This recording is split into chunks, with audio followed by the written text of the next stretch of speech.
Hello, bachcho, let's see the question. So the question says, in which among the following the valency of each of the constituent elements is equal to the total number of atoms in one molecule or formula unit of the compound is shown in option A CaO, option B H2S, option C HCl and option D LCl3.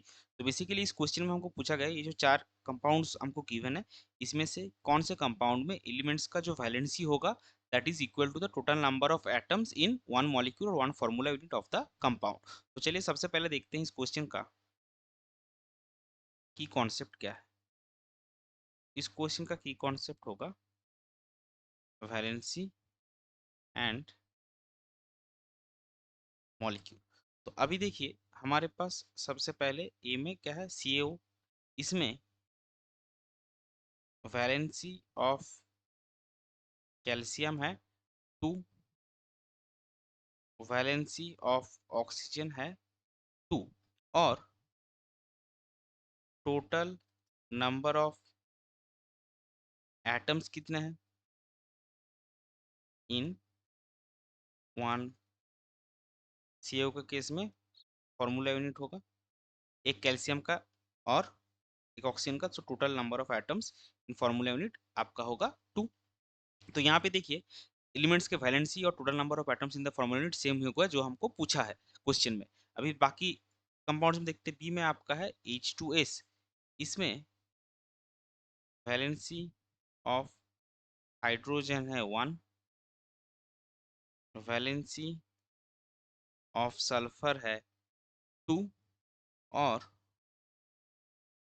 Total number of atoms in A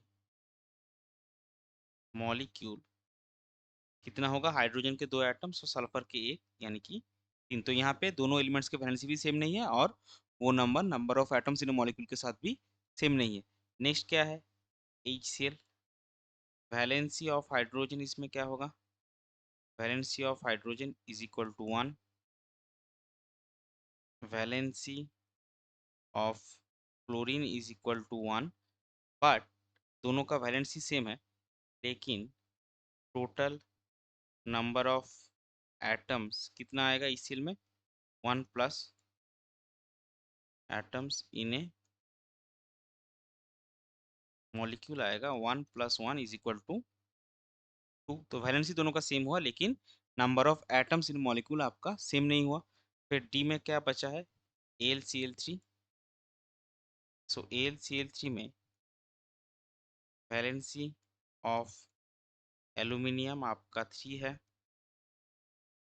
valency of chlorine आपका 1 है और number of atoms आपका कितना आएगा 3 + 1 is equal to 4। तो valency भी दोनों elements का सेम नहीं है और जो टोटल नंबर ऑफ एटम्स है वो एलिमेंट्स के वैलेंसी के साथ सेम नहीं है। तो जो कंडीशन हमको पूछा गया था कि valency of the elements and total number of atoms in one molecular formula unit ये तीनों चीज सेम होगा, वो सिर्फ CaO के केस में ही आपका हो रहा है। तो इस पर्टिकुलर क्वेश्चन के लिए आपका करेक्ट फाइनल आंसर हो जाएगा option A that is CaO। I hope you understood it well. Best of luck. Thank you.